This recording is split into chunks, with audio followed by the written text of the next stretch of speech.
Why would I chase joy? If I'm joyful, I won't have any money. That's not what you're supposed to be doing. So what's joy for you now?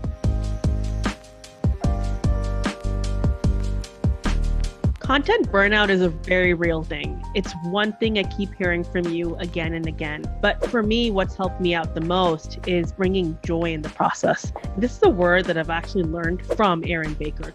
I used to hate saying the word joy.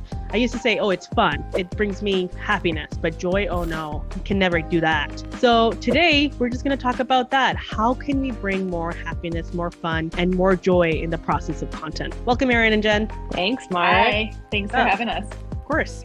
So to start off, what are your initial thoughts?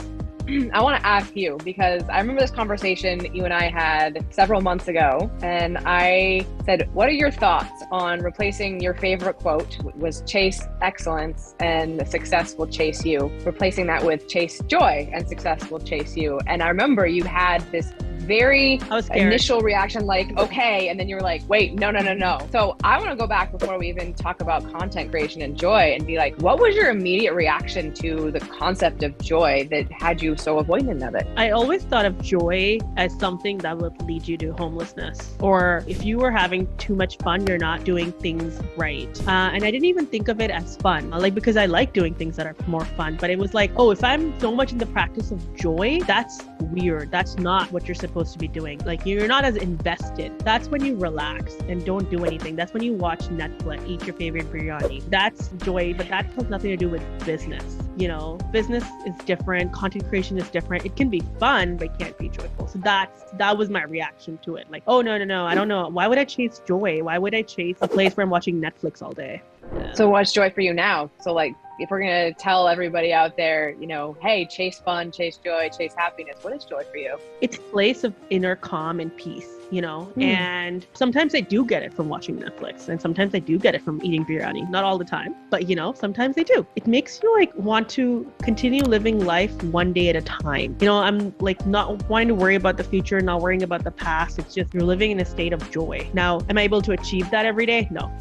But the days that I do, I'm like, oh, today was a really good day. I was really feeling good. That's how I think of it now. It's still a work in progress though. I'm not going to say, oh, I perfected it, but that's how I see it. And on that note, you wrote a full book on joy and you weren't even thinking about it. So just a little bit. Yeah. Fingers crossed, right?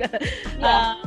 And I remember you talking about that it wasn't even on your radar. So Why don't you talk about that a little bit? What got it on your radar? Yeah. I mean, I think this is an important thing because I think joy is such an important part of any endeavor, content creation, business, all of that. And the word was not in my vocabulary. Like you, Marek, didn't have any relevance to business. I have a friend, his name's Niyama Shong, and he was telling me a couple of years ago, he had this world joy movement. But then I started actually looking into what does joy mean? And I actually started looking at, when am I successful in my business? When am I happiest in my business? And I started to realize when I started to put the language together, it was all joy. And for me, I love how you say, it's inner peace for you. What I've learned is joy is different for everybody. We all have a slightly different definition of it. And for me, joy, and I think this is really relevant to the content creation thing, is joy is about when I'm really deeply connected to me. And that means I'm sort of being myself and I really like myself and I'm expressing, feel creative. I even have the courage to take risks and do things that I normally wouldn't.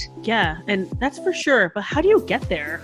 For me, it was a lot of healing work and conversations with you about joy and Jen, and it's just still working on this is okay. This should be part of the process. And I think part of me always thought that joy was ridiculous because I always thought hippies being really joyful, right? You kind of are enjoying your life, but you might not have any money. It's just that's how I correlated it.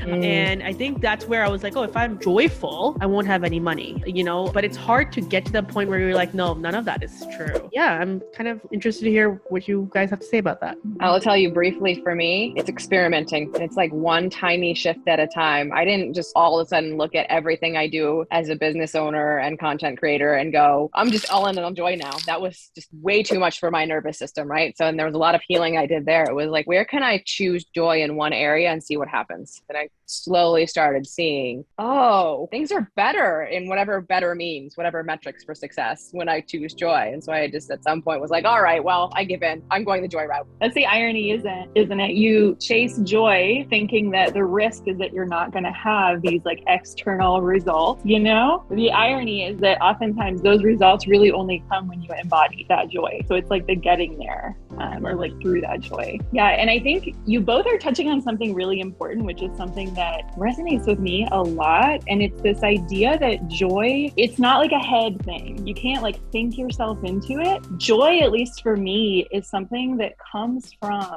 listening to your body, like listening to my body, what I need. Mark, you had mentioned like Netflix can bring you joy sometimes. Other times it doesn't bring you joy. So what that points to is like the Netflix is not where the joy resides. Where the joy resides is in you. Like, what do you need? What's your body asking you for? You know, is your body asking you for rest? Is it asking you to go out and dance, or to take a risk, or go connect with somebody, or, you know, a million other things? And I think that what could be at the root of this, suffice to say, in our world today, it seems to me that so many of the messages we're getting is to ignore our body and to really follow our kind of our mental, our intellectual headspace. Like, what is that telling us to do? And unfortunately, I think it's kind of like divorcing us from the joy that's like in us or accessible to us when we do that.